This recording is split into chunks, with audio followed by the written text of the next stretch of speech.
Oui, Didier, félicitations. Merci beaucoup de nous offrir 6 jours d'émotions supplémentaires.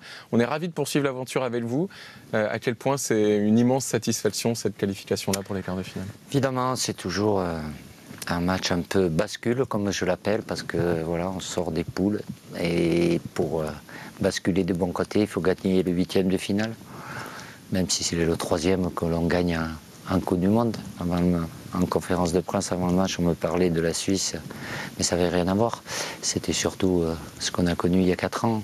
Et il y a 8 ans aussi. Et il y a 8 ans, face au Nigeria. Et on y est encore, donc on va savourer, bien évidemment, ce qui a été bien fait, même si on a eu un match difficile, surtout en première mi-temps, mais on a su rectifier et faire ce qu'il fallait en deuxième mi-temps pour avoir une tête de quart de finaliste de Coupe du Monde. Alors vous avez une bonne tête de quart de finaliste de la Coupe du Monde, même si effectivement, et vous le relevez, il y a eu des difficultés dans la première période avec 20 minutes très creuses, il faut bien le dire, en fin de première période. Comment vous expliquez ce trou d'air?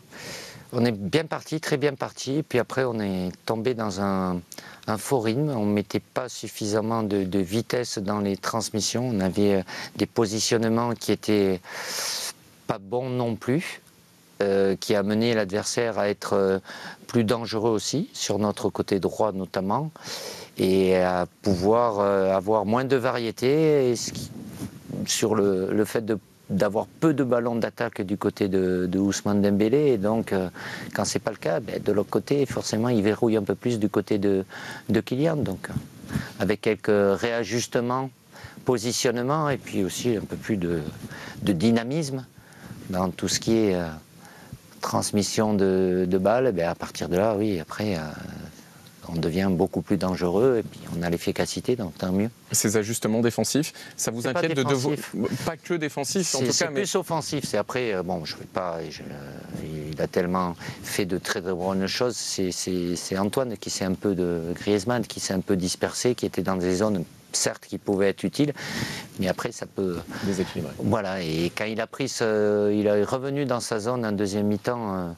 axe droit, voilà, il est revenu et il a éclairé aussi, il a permis à Ousmane d'avoir beaucoup plus de ballons et d'avoir un meilleur équilibre et pour défendre aussi. Alors il est très important dans les deux sens. Il n'y avait pas que lui, il y avait d'autres petites choses, c'était plus dans les intentions. Alors peut-être aussi, même si c'est sur le plan physique, il n'y a pas de problème, ils ne sont pas fatigués, mais peut-être la remise en route pour certains, même si on est bien parti, mais il y a eu un petit coup de mou et qui a favorisé l'expression offensive de l'adversaire. Mais on avait quand même le privilège de mener 1-0 à la mi-temps sans pour autant que ça soit tant mérité que ça.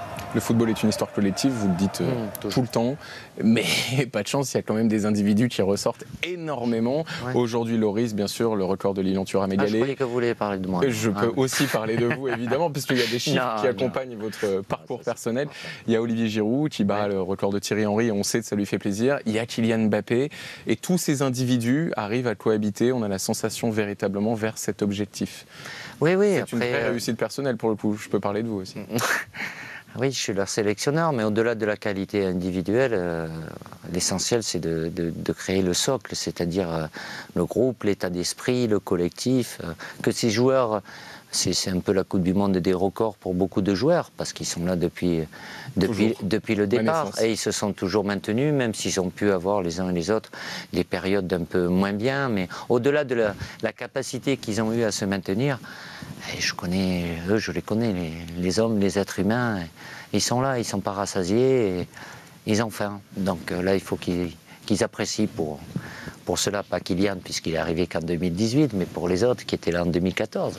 C'est trois fois d'affilée quart de finaliste. Donc c'est pas. Mais bon, ils vont pas se contenter de ça, mais au moins on est quart de finaliste. Et profiter des familles, ce soir, ça va faire du bien aussi. Oui, un petit peu. Ouais. Ce soir, un petit peu. Peut-être un petit peu. On a 6 jours, donc oui, évidemment, ça fait partie. Avant, c'était compliqué de le faire parce que les matchs étaient très rapprochés. Donc il y a des personnes voilà, autour des joueurs, les papas, les mamans, les femmes, les enfants. Évidemment, c'est plus difficile pour eux aussi. Donc, quand il y a du bonheur comme ça, il faut le partager avec eux. Et puis, là aussi, les supporters, ils sont nombreux au stade. Et puis, je me doute qu'on a tout le soutien populaire de tous les Français, qui soient en France et à l'étranger. Voilà, c'est la magie du football quand on gagne, de pouvoir partager ces émotions merveilleuses. Donc, ça va vite. Ça va trop vite quand on gagne, mais il faut prendre le temps de savourer et d'apprécier. Alors savourez bien et merci pour tout, Didier.